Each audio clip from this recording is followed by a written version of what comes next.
Whether they're colored or clear, glass bottles and jars are green. No trees die to make this eco-friendly packaging. Glass is made of natural ingredients that are abundant. You can recycle glass endlessly, and making it uses less energy than producing metal or plastic.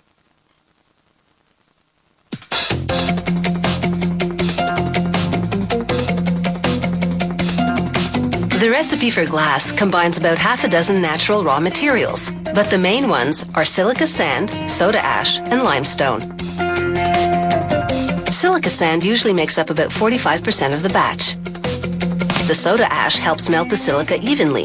It comprises about 15%. A limestone content of about 10% makes the finished glass more durable. They combine these ingredients with recycled glass called cullet.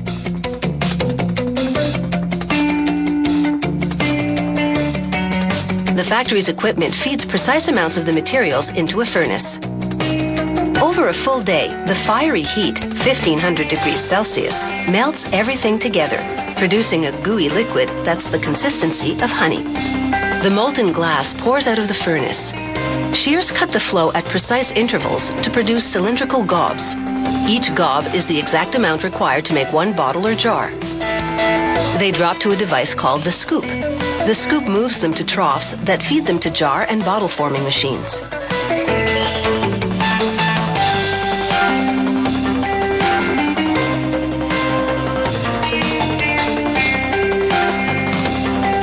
A gob of molten glass goes into a preliminary mold. In a matter of seconds, it comes out as what's called a parison, a miniature version of the final bottle. Each parison then moves into a blow mold, the cavity of which is the shape of the final bottle. The equipment blows compressed air into the parison, stretching the glass outward towards the wall of the mold cavity. This process creates the final bottle shape and hollows out the inside.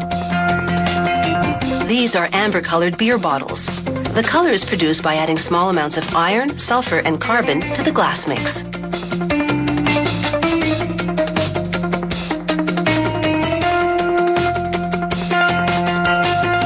The factory uses a similar manufacturing process to produce other types of bottles and jars. In this run, the company is making 375 milliliter wine bottles out of clear glass.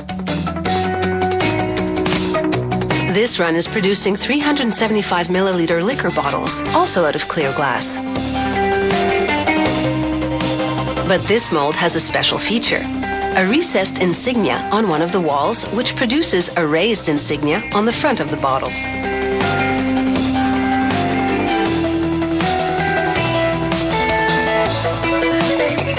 After the bottles leave the forming machine, they travel through flames. Otherwise, they would cool down too quickly and crack from thermal shock.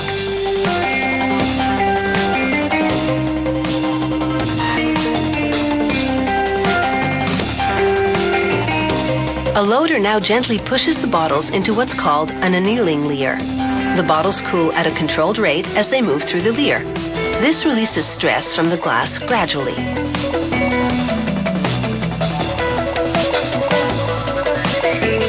As the bottles exit the annealing leer, a sprayer coats their exteriors with lubricant. This enables them to move smoothly through the rest of the inspection and packaging line.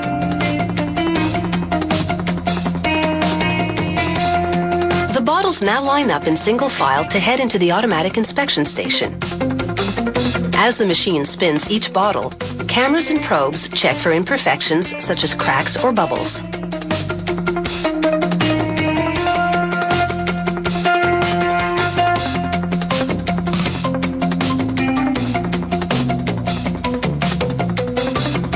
The inspection equipment then examines the top to check dimensions and ensure the threads for the screw cap are molded correctly.